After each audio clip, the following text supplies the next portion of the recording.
Keris pusaka Majapahit bisa membelah gunung dalam sekejap.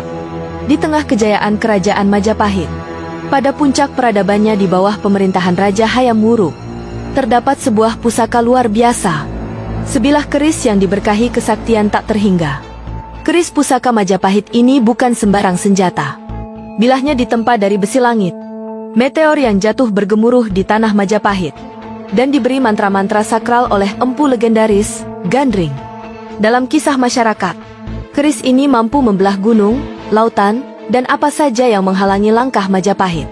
Berkat pusaka inilah Majapahit mencapai puncak kejayaannya, menguasai Nusantara dan meluaskan pengaruhnya sampai Malaka, Siam, dan Maluku. Asal-usul keris Majapahit. Dalam babat Majapahit, keris pusaka ini berasal dari sebongkah besi luar angkasa. Konon, sebuah meteor besar turun pada tengah malam, menghantam sebuah gunung di sebelah timur Trowulan, ibu kota Majapahit. Sang empu Gandring, pandai besi kesayangan raja, diutus Hayam Wuruk untuk menemukan dan menempa besi tersebut. Dalam proses penempaannya, Gandring menggunakan 9 kali upacara, 9 jenis logam, dan menyelam ke perut gunung demi mencari intinya.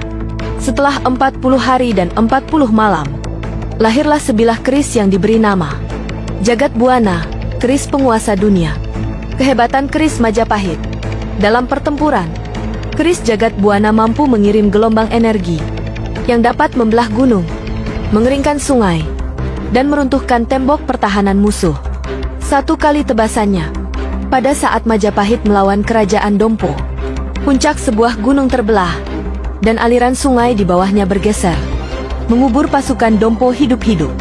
Dalam babat lain diceritakan, keris pusaka Majapahit juga dapat mengirim petir dari langit, menghanguskan perbedaan, dan membuat musuh gemetar hanya mendengar namanya. Makna simbolis keris Majapahit. Keris Jagat Buana bukan hanya sebuah senjata, tetapi juga lambang kewibawaan, kedaulatan, dan kejayaan Majapahit. Dalam upacara kerajaan, keris ini menjadi pusaka yang dibawa di sebelah raja, menandakan bahwa Majapahit diberkahi dewa dan leluhurnya. Dalam budaya Nusantara, keris memang bukan sebatas benda, tetapi juga pada, yaitu manifestasi dari takdir, perjuangan, dan kejayaan bangsa. Cerita kejatuhan Majapahit dan keris pusaka. Dalam kisah rakyat, pada saat Majapahit mulai dilanda perpecahan, perbedaan, dan intrik internal, keris Jagat Buana tiba-tiba menghilang secara gaib. Beberapa menyebutnya dibawa pada saat purnama gelap oleh seorang pangeran yang masih setia pada Majapahit, untuk disembunyikan demi menjaga kesaktian dan kejayaan bangsa. Legenda lain menyebut, keris itu kembali ke perut bumi, menunggu saatnya nanti, akan dipungut kembali apabila Nusantara tengah terancam. Makna dan misteri. Dalam mitos Nusantara, keris pusaka Majapahit bukan hanya sebilah senjata, tetapi juga perwujudan semangat Nusantara. Selama keris masih ada, meskipun tersembunyi, Nusantara tidak akan mati, dan kejayaannya akan terbit kembali pada waktu yang tepat. Dalam keyakinan masyarakat, keris Majapahit nantinya akan muncul di saat bangsa tengah diterpa masalah besar, untuk menjadi cahaya, pemersatu, dan pelindung Nusantara.